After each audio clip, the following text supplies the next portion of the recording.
Classes में आपका बहुत बहुत स्वागत है। आज आप पढ़ेंगे भारत के पठार। तो सबसे पहले हम पठार के बारे में जानेंगे कि पठार क्या होता है, किस चीज से बना होता है ना, और उसमें क्या पाया जाता है। तो मैं यहाँ पे परिभाषा लिखती हूँ और आप लोग भी लिखते हुए चलिए।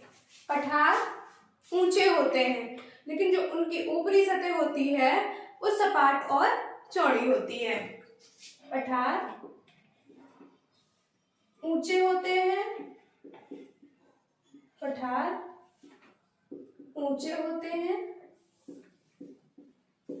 लेकिन उनकी ऊपरी सतह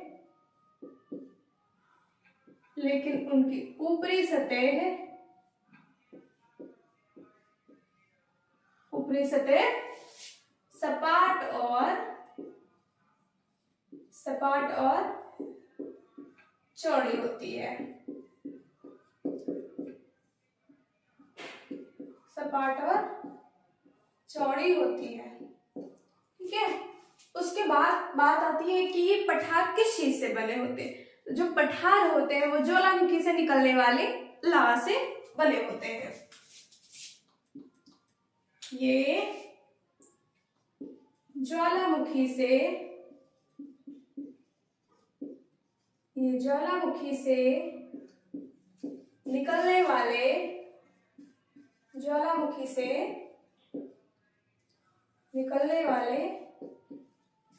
लावा से बने होते हैं।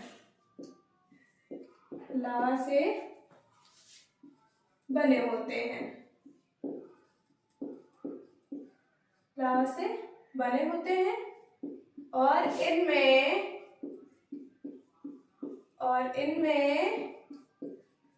खनिज पदार्थ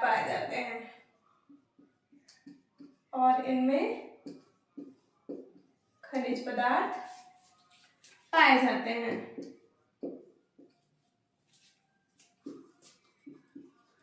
ठीक है। अब देखिए, अब इन पॉइंट्स को आप पढ़िए। सबसे पहला पॉइंट कह रहा है कि पठार ऊंचे होते हैं, लेकिन उनकी ऊपरी सतह जो होती है वो सपाट और चौड़ी होती है। तो देखिए, पिछले पार्ट में आप लोगों ने पढ़ा था पर्वत कुछ इस तरह का होता है ना, और इसी का जो घिसा हुआ रूप होता है वो क्या होता है, पठार होता है। ठीक है, ये है पर्वत। अभी ये घिस जाए तो क्या हो जाएगा, ये बन जाएगा आपका पठार। तो इसकी जो ऊपरी सतह होगी वो क्या हो जाएगी, सपाट हो जाएगी और चौड़ी हो जाएगी। यही चोटी क्या है, ये ऊपर की घिस जाती है और ये बन जाता है आपका पठार। तो यही है ये पठार। ठीक है, आगे लिखा है कि ये ज्वालामुखी से निकलने वाले लावा से बने होते हैं। तो किससे बने होते हैं, यदि आपसे कोई पूछ रहा है कि पठार किस चीज से बने, तो आपको बताना है कि ज्वालामुखी से निकलने वाले लावा से बने होते हैं। और इनमें खनिज पदार्थ पाए जाते हैं। खनिज पदार्थ जैसे लोहा, कोयला, बॉक्साइट, अभ्रक, है ना। तो ये चीजें इनमें पाई जाती है। तो ये पॉइंट्स आप लोग नोट कर लीजिए। उसके बाद हम बात करेंगे मालवा के पठार की। ये देखिए यहाँ पे मैंने लिखा है, तो हम सबसे पहले पढ़ेंगे क्या, मालवा का पठार। हेडिंग डालिए, मालवा का पठार। मालवा का पठार। तो मालवा का जो पठार है उसका विस्तार दो राज्यों में है। एक तो मध्य प्रदेश और दूसरा आपका राजस्थान है। मध्य प्रदेश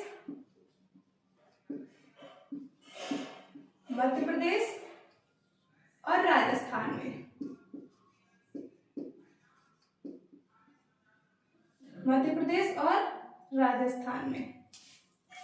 लेकिन जो इसका ज्यादातर मुख्य हिस्सा जो इसका है, ज्यादा हिस्सा जो है वो मध्य प्रदेश में, थोड़ा सा इसका विस्तार जो है वो राजस्थान में है। तो यदि पेपर में पूछा जा रहा है कि मालवा का पठार कहाँ स्थित है या मालवा का पठार मुख्य रूप से कहाँ स्थित है, तो कहाँ स्थित है, मध्य प्रदेश में। ठीक है, बात करी जाए कि जो ये स्थित है, तो ये किन श्रेणियों के मध्य में स्थित है। तो यहाँ पर क्या है, जो मालवा का पठार है, ये जो मैंने बनाया यही है मालवा का पठार। ये मालवा का पठार है। ठीक है, तो मालवा के पठार के दक्षिण में विंध्य श्रेणी है और मालवा के पठार के उत्तर में अरावली श्रेणी है। और अरावली श्रेणी का जो कुछ विस्तार है वो इधर दिल्ली तक भी जाता है ना, तो उत्तर में मालवा के पठार के उत्तर में अरावली है। ये आप लोग डिटेल से पिछले पार्ट में पढ़ चुके हैं, लेकिन यहाँ पर मैंने इसलिए बनाया है, इसको मैप में दर्शाया है क्योंकि इन दोनों श्रेणियों के मध्य में मालवा का पठार स्थित है। तो पहला पॉइंट हो जाएगा आपका अरावली और विंध्य मतलब विंध्याचल। अरावली और विंध्याचल श्रेणियों के मध्य स्थित है,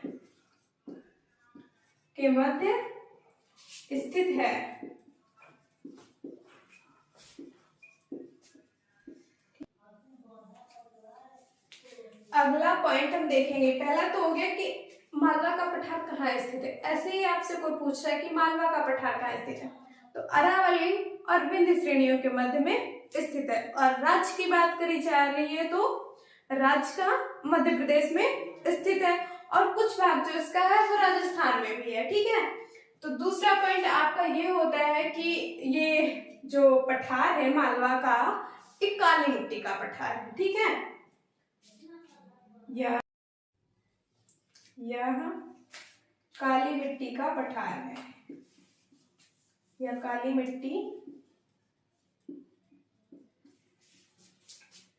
मिट्टी का पठार है। तो मालवा के पठार में कौन सी मिट्टी पाई जाती है, तो काली मिट्टी पाई जाती है। ठीक है, उसके बाद बात करते हैं हम नंबर 3 पॉइंट डालिए।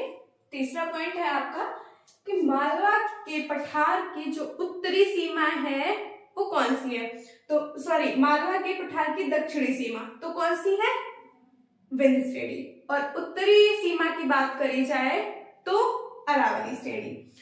ठीक है, उसके बाद बात अगर करी जाए पूर्वी की, तो पूर्वी हो जाएगा आपका बुंदेलखंड का पठार और पश्चिमी तो राजस्थान का मरुस्थलीय क्षेत्र हो जाएगा।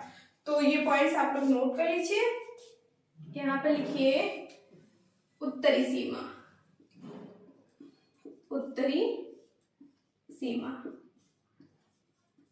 उसके बाद दक्षिणी सीमा, उत्तरी सीमा, दक्षिणी सीमा।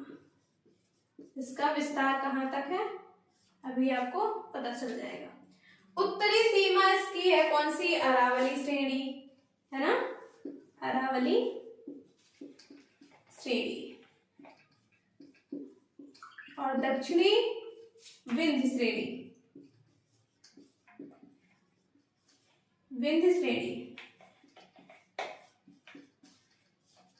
और बात करी जाए पूर्वी सीमा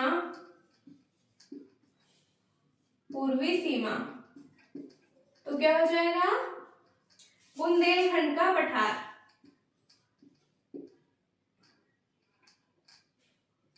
बुंदेलखंड का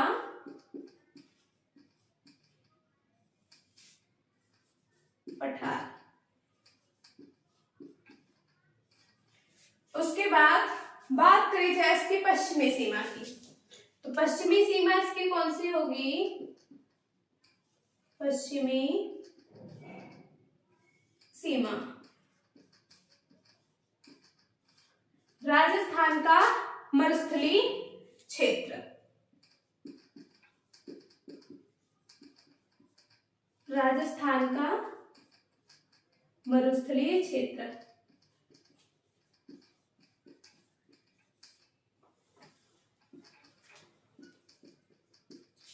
ठीक है, तो ये है उत्तरी सीमा और ये है दक्षिणी सीमा, ये पूर्वी और ये पश्चिमी। तो इसका विस्तार कहाँ तक है, इसका जो विस्तार है वो उत्तर में तो अरावली श्रेणी तक है और दक्षिण में, एक मिनट में इसको इधर लिख देती हूँ,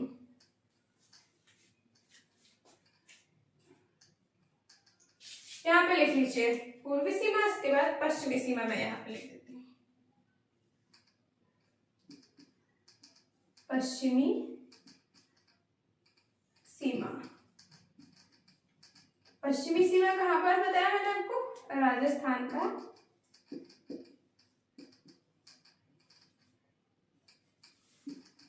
मरुस्थलीय क्षेत्र।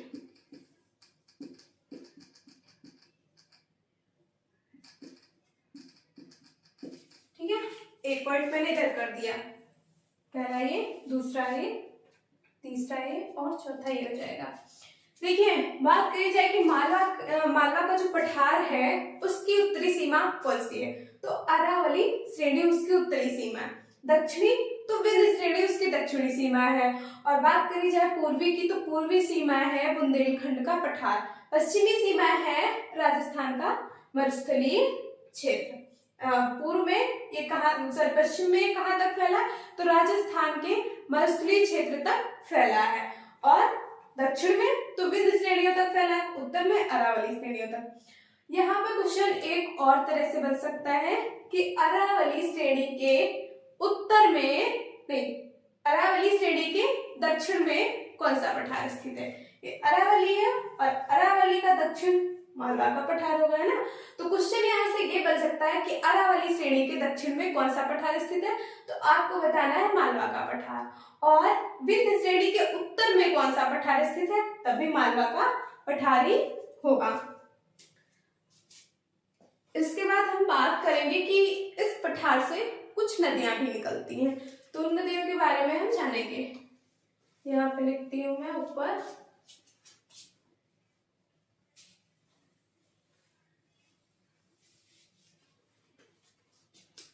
यहाँ पे मैं लिख देती हूँ, यहाँ से कौन कौन सी नदियां निकलती है या फिर यहाँ से बहने वाली प्रमुख नदियां।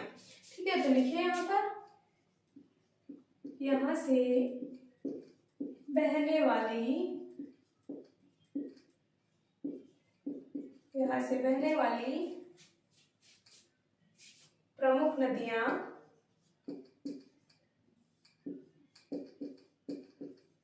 यहाँ से बहने वाली प्रमुख नदियां चंबल, सिंधु,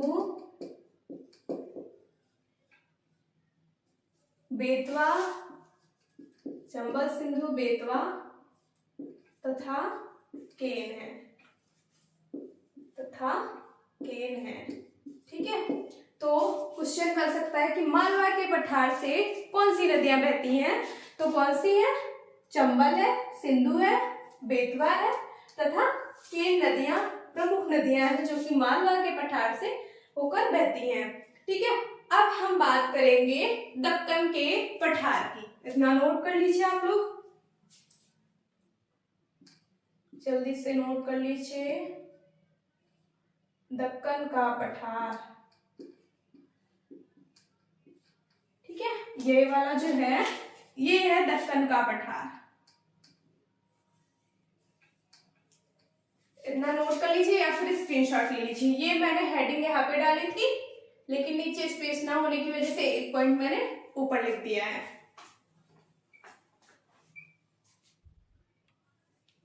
मैं इसको रफ कर रही हूँ।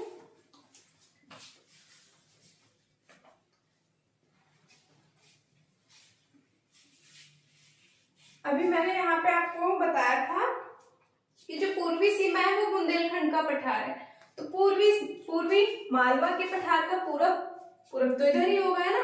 तो जो ये है बुंदेलखंड का पठार वो भी यहीं पर स्थित है, ये मालवा का है और यहीं पर ये बुंदेलखंड का स्थित है। इसका कुछ भाग जो है मध्य प्रदेश में आता है, कुछ उत्तर प्रदेश में है। ठीक है, तो बस इसमें इतनी जानकारी थी, तो ये तो आप लोगों को पता चल गया ना बुंदेलखंड का पठार कहाँ स्थित है? तो मध्य प्रदेश और उत्तर प्रदेश। और अब हेडिंग डाल लीजिए दक्कन का पठार, दक्कन का पठार।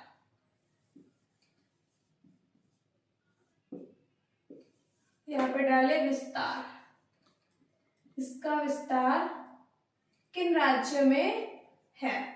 तो दक्कन का जो पठार है उसका विस्तार है महाराष्ट्र, मध्य प्रदेश,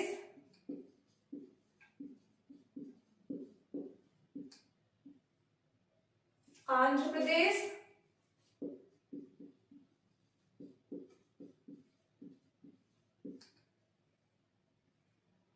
महाराष्ट्र, आंध्र प्रदेश और कर्नाटक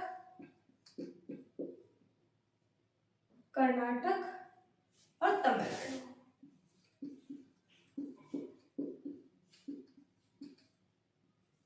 ठीक है, तो जो दक्कन का पठार है उसका विस्तार 5 राज्यों में है। एक तो महाराष्ट्र, दूसरा मध्य प्रदेश, उसके बाद आंध्र प्रदेश, कर्नाटक, तमिलनाडु। ठीक है, इसका जो ज्यादा हिस्सा है वो महाराष्ट्र में पड़ता है। ठीक है, ज्यादा हिस्सा महाराष्ट्र में पड़ता है, उसके बाद मध्य प्रदेश, आंध्र प्रदेश, कर्नाटक और तमिलनाडु। ठीक है, यहाँ तक फैला हुआ। ये जहां पर मैंने बनाया है इसको, ये तो महाराष्ट्र है आपका। ठीक है, महाराष्ट्र, उसके बाद थोड़ा सा ऊपर चले जाइए, मध्य प्रदेश में भी इसका थोड़ा सा विस्तार जाएगा। ठीक है, उसके बाद बात करी जाए आंध्र प्रदेश की, तो इसका जो विस्तार है वो आंध्र प्रदेश में भी आएगा। आंध्र प्रदेश के बाद ये इधर महाराष्ट्र के नीचे आइए कर्नाटक में भी इसका थोड़ा सा हिस्सा आएगा। उसके बाद तमिलनाडु में भी इसका विस्तार है। ठीक है, अब बात करी जाए कि ये किस चीज का बना है। बने तो सभी ज्वालामुखी से ही है। ठीक है, लेकिन कुछ चट्टानों से भी बने हैं ना, कुछ अलग प्रकार की चट्टानों से, तो वो भी देखना है। देखिए, ये जो है ये ज्वालामुखी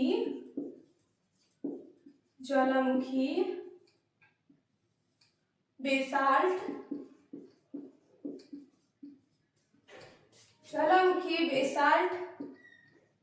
चट्टानों से बना है।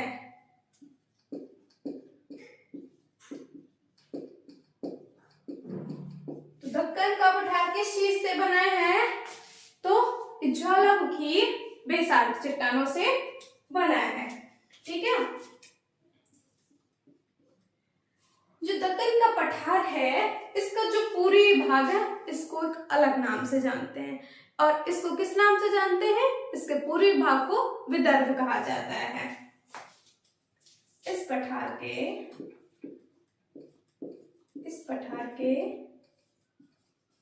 पूर्वी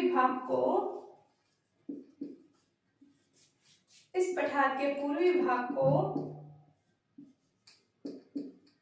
विदर्भ कहा जाता है।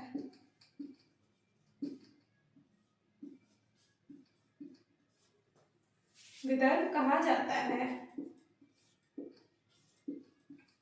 ठीक है, तो ये आपको याद रखना है। पूछा जा सकता है कि दक्कन के पठार के पूर्वी भाग को किस नाम से जाना जाता है, तो आपको बताना है विदर्भ कहा जाता है। ठीक है, अब जो दक्कन का पठार है, दक्कन के पठार का जो हिस्सा महाराष्ट्र में है, उस पठार में कुछ पहाड़ियां भी पाई जाती हैं। तो उनके नाम देख लीजिए आप लोग। हरिश्चंद्र की पहाड़ी, हरिश्चंद्र की पहाड़ी, हरिश्चंद्र की पहाड़ी। ठीक है, उसके बाद बालाघाट की पहाड़ी, बालाघाट की पहाड़ी, बालाघाट के बाद सतमाला की पहाड़ी,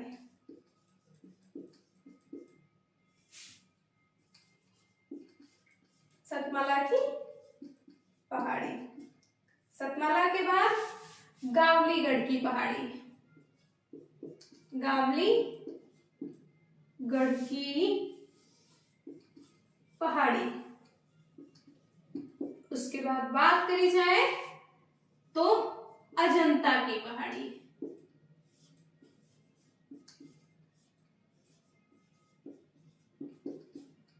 ठीक है।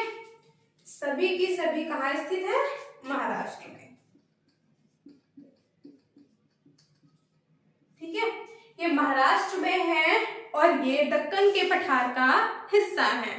ठीक है, इसीलिए आपको ये याद कर लेना है, पूछा जा सकता है कि गावलीगढ़ की पहाड़ी कहाँ स्थित है, या फिर गावलीगढ़ की पहाड़ी किस पठार के ऊपर पाई जाती है, या फिर किस पठार में पाई जाती है। ठीक है, तो नोट कर लीजिए।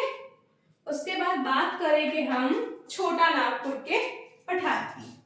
तो ये वाला है छोटा नागपुर का पठार, छोटा नागपुर का पठार। ये वाला जो है, ये मैंने यहाँ पे ब्लैक कलर से जो बनाया है, ये क्या है, यही है छोटा नागपुर का पठार। ये मैंने लिखा छोटा नागपुर का पठार। ठीक है, छोटा नागपुर का कहाँ है, पठार कहाँ है, तो ये भी मालवा का नहीं, विंध्य श्रेणी के पूर्व में पड़ता है। देखिए ये विंध्य श्रेणी है और विंध्य श्रेणी के पूर्व में छोटा नागपुर का पठार स्थित है। ठीक है, नोट कर लीजिए इतना, या फिर स्क्रीनशॉट ले लीजिए।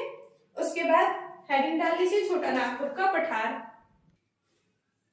तो ये जो पहाड़ी है, ये आप लोग मोस्ट इंपॉर्टेंट याद जरूर कर लीजिएगा, क्योंकि सीधे पूछ सकता है कि पहाड़ी का नाम भी देगा कि हरिश्चंद्र की पहाड़ी किस पठार में स्थित है, या सतमला की पहाड़ी किस पठार में स्थित है। ठीक है, तो उसके बाद बात हम करेंगे किसकी, छोटा नागपुर के पठार की।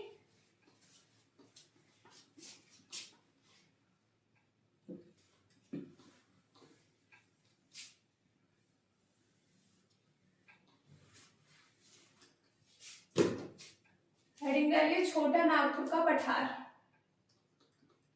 छोटा नागपुर का पठार।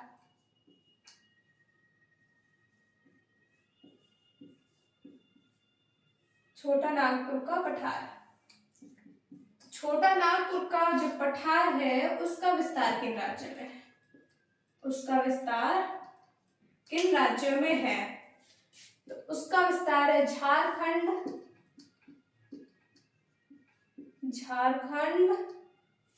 उड़ीसा, झारखंड, उड़ीसा, छत्तीसगढ़ और पश्चिम बंगाल में,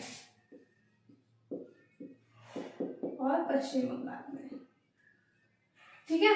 जो छोटा नागपुर का पठार है वो कहाँ स्थित है, झारखंड में, और जो इसका मुख्य हिस्सा है, ज्यादातर हिस्सा है वो झारखंड में है। ठीक है, लेकिन जो इसका विस्तार है वो थोड़ा सा हिस्सा इसका उड़ीसा में भी जाता है और छत्तीसगढ़ में भी जाता है, उसका पश्चिम बंगाल में, पश्चिम बंगाल आपका इधर है। ठीक है, तो पश्चिम बंगाल में भी थोड़ा हिस्सा जाएगा और उड़ीसा में भी आएगा।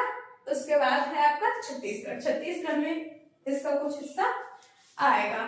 ठीक है, उसके बाद बात करते हैं कि ये जो छोटा नागपुर का पठार है ना, ये मोस्ट इम्पॉर्टेंट है क्योंकि इसमें खनिज पदार्थ पाए जाते हैं। ठीक है, तो इसमें कौन कौन से खनिज पदार्थ पाए जाते हैं और इसे क्या कहा जाता है ये लिखेंगे हम। तो जो छोटा नागपुर का पठार है उसे भारत का रूर कहा जाता है। ठीक है, इसे भारत का रूर कहा जाता है।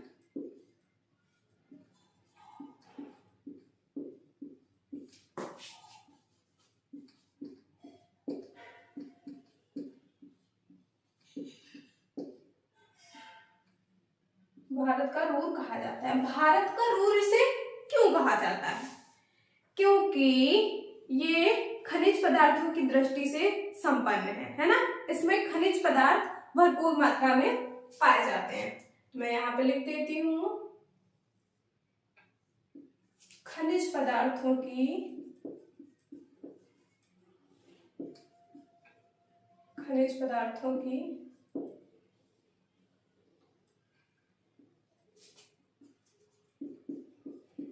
दृष्टि से संपन्न होने के कारण।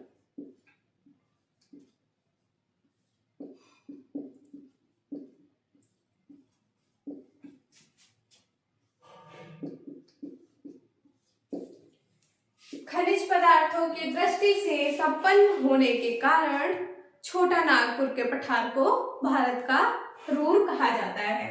ठीक है, तो ये जो पॉइंट है ये मोस्ट इंपॉर्टेंट है, क्योंकि जो खनिज पदार्थ है सबसे ज्यादा इसी में पाए जाते हैं, ठीक है।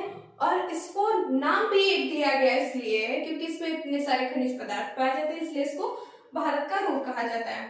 इसमें खनिज पदार्थ कौन से पाए जाते हैं उनकी बात करेंगे तो इसमें कोयला पाया जाता है भरपूर मात्रा में, उसके बाद लोहा भी पाया जाता है, अभ्रक और बॉक्साइट भी यहाँ पाया जाता है, बॉक्साइट, ठीक है। तो यहाँ पर कोयला, लोहा, अभ्रक, बॉक्साइट पाए जाते हैं, ठीक है।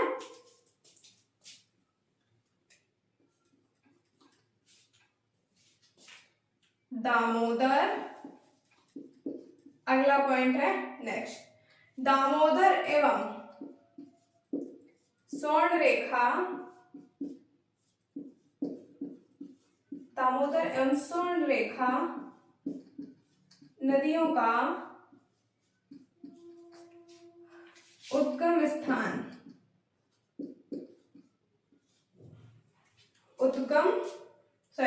दामोदर एवं स्वर्णरेखा नदियों का उद्गम यहीं से होता है, यहीं से होता है, ठीक है। तो दामोदर और जो स्वर्णरेखा नदियां हैं उनका उद्गम छोटा नागपुर के पठार से होता है ना। तो ये आपको याद रखना है कि ये तो आपको जो जब पढ़ेंगे भारत का नदी तक उसमें भी काम आएगा क्योंकि उसके 2 पॉइंट्स आपने यहीं पे पढ़ लिए, ठीक है। और क्वेश्चन पेपर में भी पूछा जा सकता है कि दामोदर और स्वर्णरेखा नदियों का उद्गम स्थान कहाँ है, ठीक है। तो कहाँ है, छोटा नागपुर के पठार से निकलती है, नोट कर लीजिए इतना। उसके बाद बात करते हैं हम किसकी, धारवाड़ के पठार की, ठीक है। ये वाला जो पठार है ये है धारवाड़ का पठार, धारवाड़ का पठार, नोट करिए या फिर स्क्रीनशॉट ले लीजिए। मैं इसको रफ कर देती हूँ, हेडिंग डाल लीजिए आप लोग, धारवाड़ का पठार।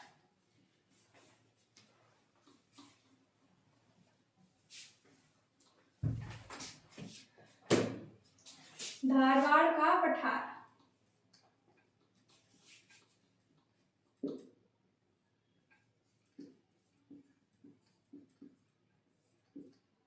धारवाड़ का जो पठार है वो कर्नाटक राज्य में स्थित है, ठीक है। कहाँ स्थित है, तो कर्नाटक राज्य में स्थित है, ठीक है। ये देखिए यहाँ पर मैंने बनाया हुआ है धारवाड़ का पठार, और ये पठार जो है ये रूपांतरित चट्टानों से बना है, या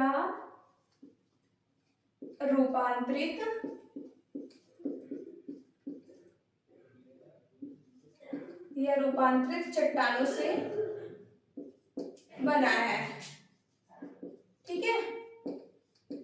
धारवाड़ का जो पठार है वो किससे बना है, तो वो रूपांतरित चट्टानों से बना है, ठीक है।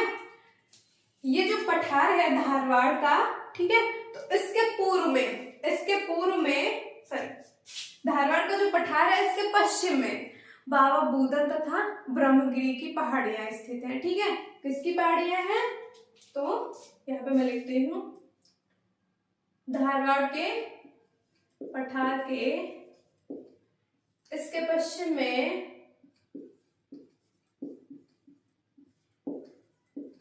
में बाबा बूदन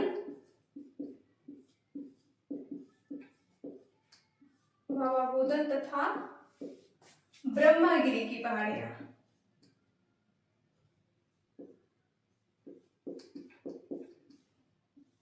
ब्रह्मगिरी की पहाड़ियां स्थित हैं,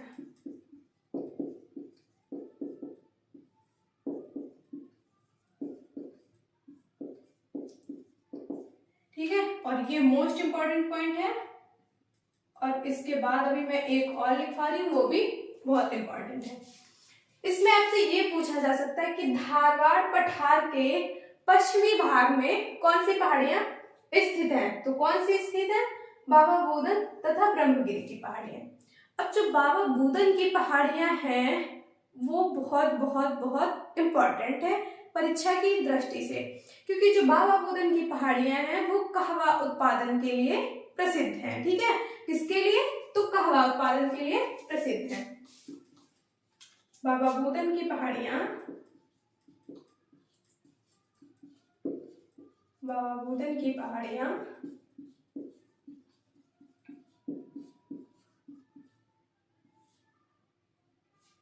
कहवा उत्पादन के लिए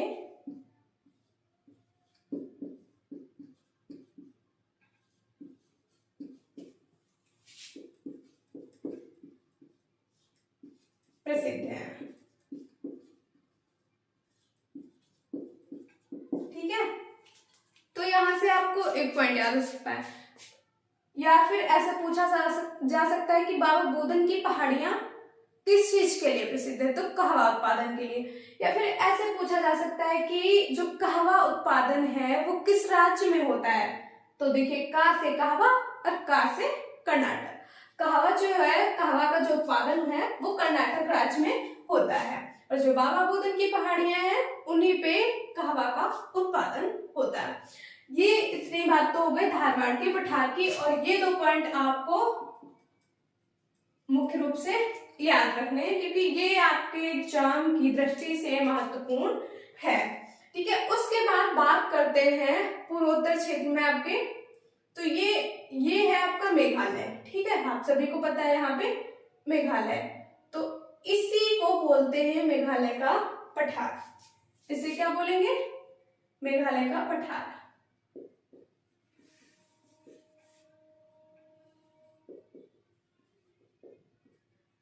और मेघालय के पठार का एक और नाम है, मेघालय की राजधानी क्या है? शिलोंग। ठीक है, तो मेघालय के पठार को शिलोंग का पठार भी कहा जाता है, इतना नोट कर लीजिए। उसके बाद बात करेंगे मेघालय की पठार की। यहाँ पे डाल लीजिए मेघालय का पठार। मेघालय का पठार, और मेघालय का पठार है तो मेघालय में ही तो स्थित है ना, इसीलिए तो उसे मेघालय का पठार कहा जाता है, या फिर इसे शिलोंग पठार भी कहते हैं। शिलोंग पठार। ठीक है, मेघालय पठार या शिलोंग पठार। अब इसमें भी कुछ पहाड़ियां पाई जाती हैं इस पठार में। तो पश्चिम से पूर्व की ओर पहले तो गारो, उसके बाद खासी, उसके बाद जयंतिया। ठीक है, तो यहां पर लिखिए पहला पॉइंट, पश्चिम से पूर्व की ओर, पश्चिम से पूर्व की ओर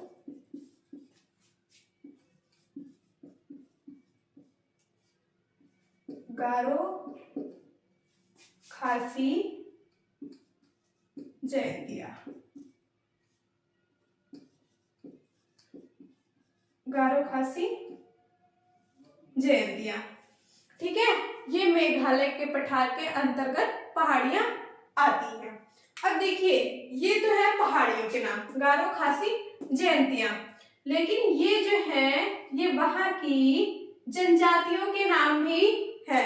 उन लोगों ने क्या किया, अपनी जनजातियों के नामों के आधार पर वहां की पहाड़ियों का नाम रख दिया है ना, तो ये जनजातियों के नाम भी हैं, ये जनजातियों के नाम भी हैं।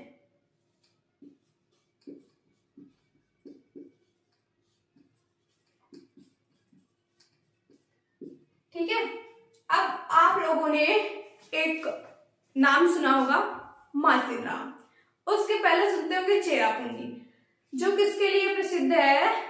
किस चीज के लिए प्रसिद्ध है? सर्वाधिक वर्षा के लिए प्रसिद्ध है। लोग वहां घूमने जाते हैं क्योंकि वहां इतनी वर्षा होती है देखने के लिए ना। तो यहां पर लिखिए मासिन राम, मासिन राम। और यहां जो है सर्वाधिक वर्षा होती है, भारत की ही नहीं विश्व की भी। ठीक है, विश्व भर में यदि कहीं सर्वाधिक वर्षा होती है तो सर्वाधिक वर्षा वाला क्षेत्र कौन सा है? मासिनराम। ठीक है, यहाँ विश्व की सर्वाधिक वर्षा प्राप्त होती है, यहाँ विश्व की सर्वाधिक वर्षा प्राप्त होती है।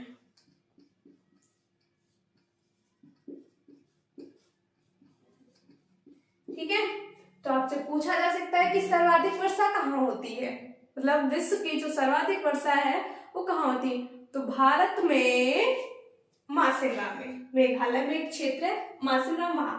अब देखिए मासिनराम स्थित कहाँ है? मासिनराम जो है वो खासी पहाड़ियों पर स्थित है। ठीक है, कहाँ स्थित है? खासी पहाड़ियों पर। तो यहाँ पर लिख लीजिए, खासी पहाड़ियों पर स्थित है, खासी पहाड़ियों पर स्थित है।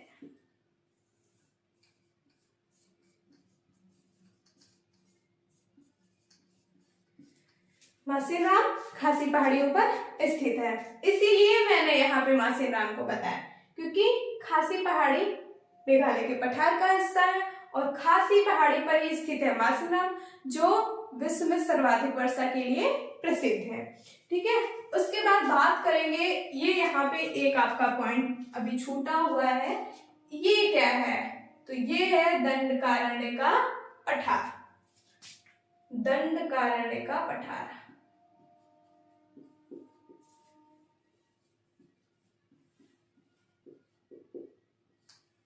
तो इसको भी नोट कर लीजिए, यहाँ पे लिखती हूं मैं।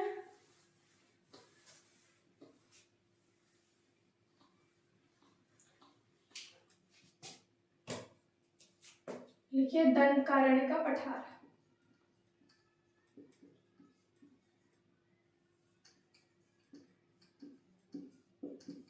यहां से बस इसका विस्तार ही पूछा जा सकता है, तो इसका विस्तार जान लीजिए कहाँ है? ओडिशा और छत्तीसगढ़,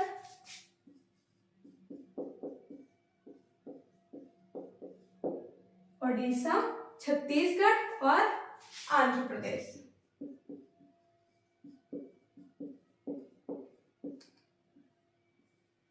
ठीक है, तो दंडकारण्य का जो पठार है वो किन राज्यों में है, ये क्वेश्चन आ सकता है। तो कहाँ है? ओडिशा, छत्तीसगढ़ और आंध्र प्रदेश में। ठीक है, 3 राज्यों में इसका विस्तार है। तो इस तरह से आपके पठार जो है वो कंप्लीट हो गए हैं, इतना नोट कर लीजिए जल्दी से। मैं इसको रफ करके अब कुछ जो ये तटीय क्षेत्र आपके हैं ना, तटीय मैदान, इनके बारे में अभी मैंने आपको चीज नहीं बताई है, तो वो देख लीजिए।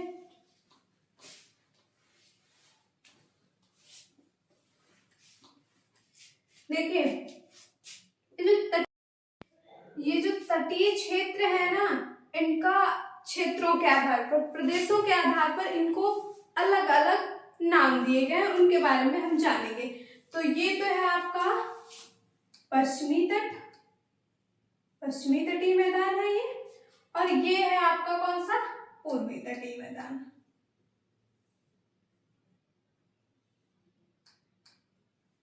ठीक है, तो इन्हीं के बारे में हम पढ़ेंगे, थोड़ी सी जानकारी है बस। तो यहाँ पर लिख लीजिए पश्चिमी तटीय मैदान।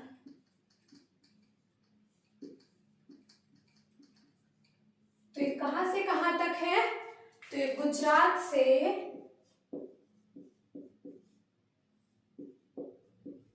कन्याकुमारी तक है, मतलब तमिलनाडु,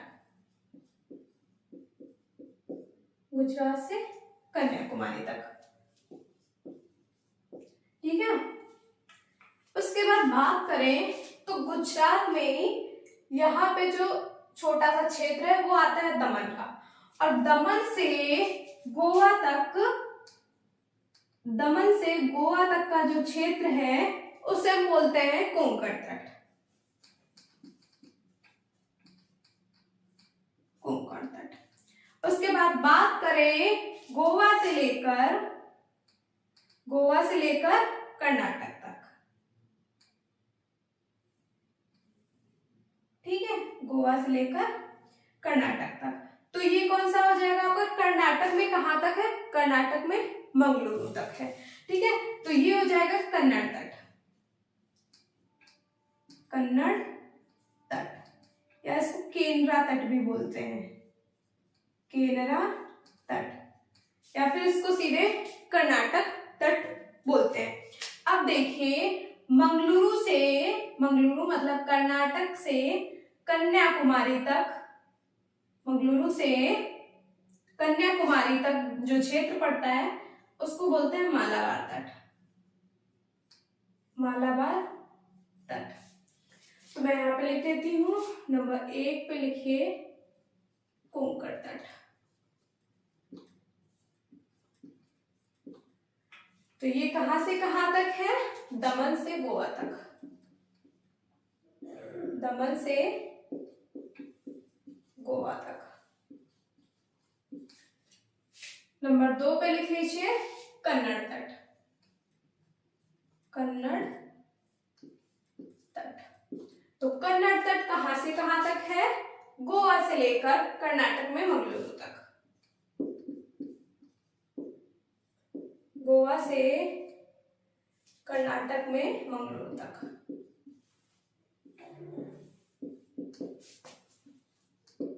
मंगलुरु तक।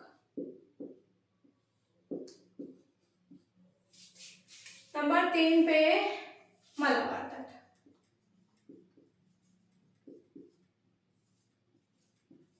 मालाबार तट, ठीक है। तो इसमें जो मालाबार तट है वो कहां से है? मंगलुरु से, मतलब कर्नाटक से,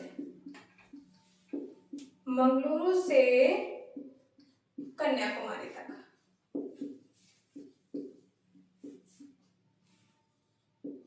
और डायरेक्ट राज्यों की बात करी जाए तो मंगलुरु है कर्नाटक में और कन्याकुमारी है तमिलनाडु में, है ना। तो कर्नाटक से तमिलनाडु तक, ठीक है। ये बात तो हो गई पश्चिमी तटीय मैदान की, ठीक है। जो पश्चिमी तटीय मैदान है उसको इस क्षेत्र के बीच, मतलब दमन से गोवा तक का जो क्षेत्र है उसको कोंकण तट बोलेंगे, और मंगलुरु से जो गोवा से जो मंगलुरु तक का क्षेत्र है उसको बोलेंगे कन्नड़ तट, और मंगलुरु से कन्याकुमारी तक का जो क्षेत्र है उसको बोलेंगे मालाबार तट। अब बात करेंगे पश्चिमी तटीय मैदान, पूर्वी तटीय मैदान की। तो डाल लीजिए पूर्वी तटीय मैदान, पूर्वी तटीय मैदान। पूर्वी तटीय मैदान जो है उसका विस्तार कहां से कहां तक है? तो देखिए ओडिशा एवं पश्चिम बंगाल की सीमा पर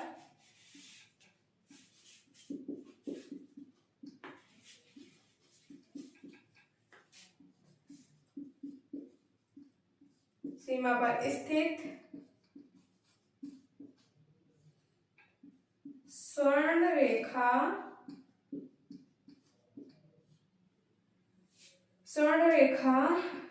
नदी से कन्याकुमारी तक,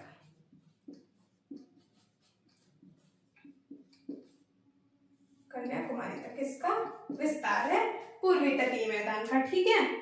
तो इसका विस्तार ओडिशा और पश्चिम बंगाल में, ठीक है। तो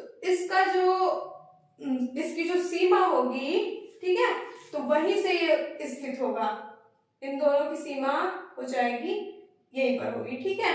तो पश्चिम बंगाल और ओडिशा की सीमा पर स्थित जो स्वर्ण रेखा नदी यहाँ पर आएगी वहीं से कन्याकुमारी तक इसका विस्तार है पूर्वी तटीय मैदान का।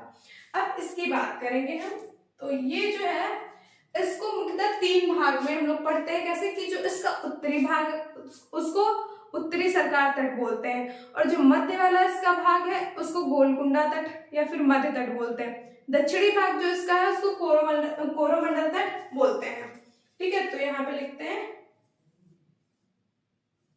उत्तरी भाग,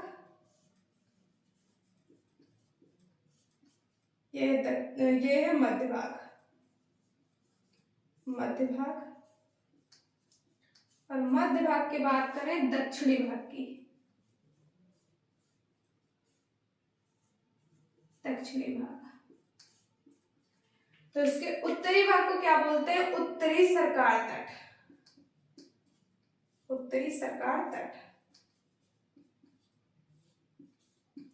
मध्य भाग को मध्य तट या फिर गोलकुंडा तट, ज्यादातर इसको गोलकुंडा तट के नाम से पूछा जाता है। बात करें दक्षिणी भाग की तो कौन सा आएगा? कोरोमंडल तट।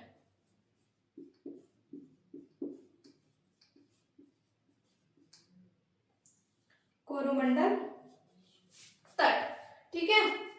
तो जो उत्तरी भाग होगा यहां से यहां तक तो इसका विस्तार है। अब इसको बांट दिया गया 3 भागों में। एक सेकेंड बस रुकना।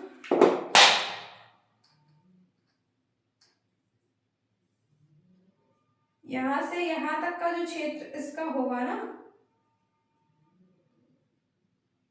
ये होगा मध्य, और यहां से लेकर कन्याकुमारी तक कौन सा हो जाएगा भाग इसका? दक्षिणी भाग हो जाएगा। तो जो उत्तरी भाग इसका है, इसका विस्तार कहां से कहां तक है? तो इसका विस्तार है ओडिशा से लेकर आंध्र प्रदेश तक। ओडिशा से आंध्र प्रदेश, ओडिशा से आंध्र प्रदेश। इधर लिख देती हूँ। राज्य की बात करी जाए तो ओडिशा से आंध्र प्रदेश,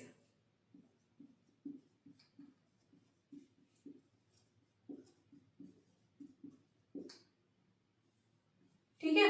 उसके बाद बात करी जाए मध्य भाग की, तो मध्य वाला जो भाग है वो कहां पड़ेगा? वो केवल आंध्र प्रदेश में ही पड़ता है। और जो दक्षिणी भाग इसका है, दक्षिणी भाग थोड़ा सा पड़ता है आंध्र प्रदेश में, बाकी पूरे तमिलनाडु में विस्तृत है, ठीक है। पूरे तमिलनाडु का मतलब ये यहां, ठीक है। तो यहां पे लिख लीजिए आंध्र प्रदेश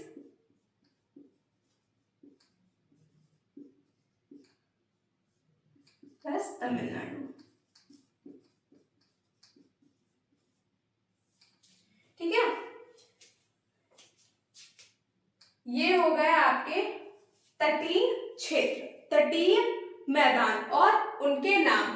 तो यहां मैंने आपको ये बता दिए राज, लेकिन मुख्य रूप से आपसे ये पूछ लिया जाता है कि पूर्वी तटीय मैदान के उत्तरी भाग को क्या कहते हैं? तो उत्तरी भाग को क्या कहते हैं? उत्तरी सरकार तट। और दूसरा क्वेश्चन बन सकता है कि पूर्वी तटीय मैदान के मध्य भाग को क्या कहते हैं? ठीक है, तो मध्य तट या फिर गोलकुंडा तट।